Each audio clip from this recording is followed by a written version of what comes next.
Now, people flying to the US from 10 airports in mainly Muslim countries will be banned from taking laptops and tablet computers inside the plane. The Department of Homeland Security says the measure is because of a security threat, but hasn't given details.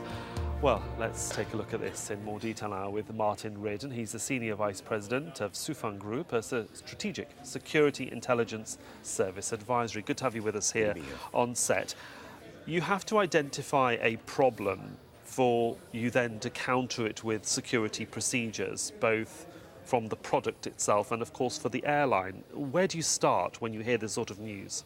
I think right now what we're looking at, the problem is, in all likelihood, intelligence information that has come to light, that there is a potential bomb plot using electronic devices in the cabin to set off an explosive that, once an airline reaches cruising altitude, would be catastrophic. Is it a knee-jerk reaction to actually say you can't take these laptops and these iPads on an aeroplane? We've had a recent scare, obviously, with the Samsung phone system and the lithium batteries. Oh, is that in the same league? Well, I wouldn't say this is going overboard or knee-jerk. In all likelihood, it is threat information that the potential of an IED, an improvised explosive device placed in an electronic device, that would be set off by an individual manually. So to prevent that, you simply have the people put it into their checked baggage. It's not preventing them from bringing the electronic devices on the aircraft. It's just they can't have it in the cabin.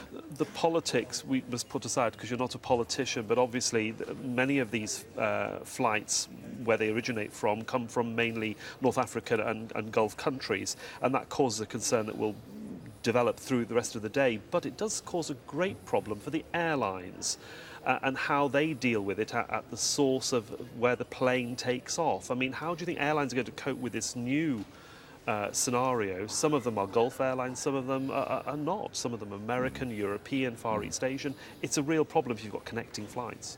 It is. Unfortunately, there's been enough advance notice that came out on this to give the airlines a chance to reach out to the customers before they arrive at the airport to let them know you can't carry these devices on board, but you can have them in your checked baggage.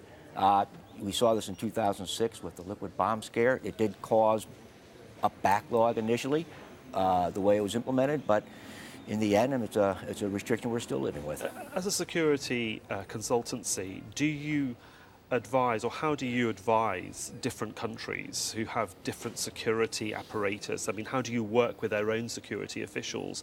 Is it a difficult one to actually get through, or does IATA look after it as a broad umbrella organisation when it comes to security and travel? Mm-hmm. Well, in this particular case, there's nothing that came out that said anything about security at the airports that are being affected. It could also be a matter of these are easy access airports for potential bombers. That's where they would take off at. And if they're identifying these airports, there's something out there. There's a reason they're identifying them. It could be intelligence. It could be a number of things.